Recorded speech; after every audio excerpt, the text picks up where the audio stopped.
बातिल से दबने वाले, बातिल से दबने वाले है असमा नहीं, हम सोबर कर चुका है तू इम्तिहा हमारा। ইসলামে পর্যন্ত সহজে আসে নাই, গোটা পৃথিবীর মুসলমানদেরকে ইমতিহান বারবার বাতিলের সামনে পরীক্ষা দিতে হয়েছে। আর ওই বাতিলের সামনে যুবক তার ইসলামের জন্য রক্ত ঝরিয়ে রক্তে ভেসে ভেসে এই বাংলার মাটিতে ইসলাম পৌঁছেছে। সেদিন যদি তুমি উত্তর দিতে না পারো তাহলে তোমার দলের লিডার তোমাকে বাঁচাতে পারবে না।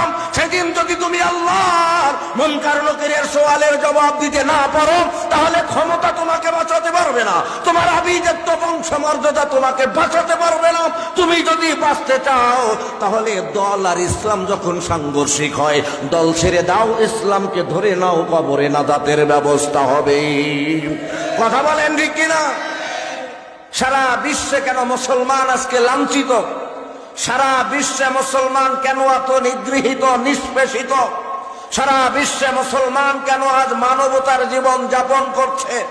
সারা বিশ্বে মুসলমান কেন আজ বিড়ালের জাতিতে পরিণত হয়েছে? এর একমাত্র কারণ, শুধুমাত্র কারণ, আমাদের সমাজ থেকে দুইটা জিনিস হারিয়ে গেছে। কয়টা? শুধু বোবার মতো বসে থাকবেন না, কথা বলতে হবে। কয়টা জিনিস হারিয়ে গেছে? দুইটা। এক হলো ন্যায় বিচার, আর এক হলো সত্যবাদিতা। কথা বলেন। এক হলো ন্যায় বিচার, আর এক হলো সত্যবাদিতা। এই দুটো জিনিস এখন আর সমাজে নাই। ন্যায় বিচার কাগজে আছে, বাস্তবে নাই। কথা কয় না? ডরাইতেছেন? সত্যবাদিতা শুধুমাত্র কথায় আছে। সাক্ষী দিতে গিয়া হাতে একখান ধরাইয়ে দেয়, দেখছেন না আপনারা? সাক্ষী দিতে যায়, এখানে হাতে ধরাই দেয়, যাহা বলিব সত্য বলিব, সত্য বই মিথ্যা বলিব না। আসলে কথাটা বলা উচিত, যাহা বলিব মিথ্যা বলিব, মিথ্যা বই সত্য বলিব না। কথা বলেন ঠিক কিনা? এই দুই কারণে আজকে মুসলমানদের ঈমান হারিয়ে গেছে। মুসলমানদের বিশ্বকবি আল্লামা ইকবাল রাহমাতুল্লাহ আলাইহি মুসলমানদের এই অধঃপতন থেকে উত্তরণের পথ তিনি বলে গেছেন।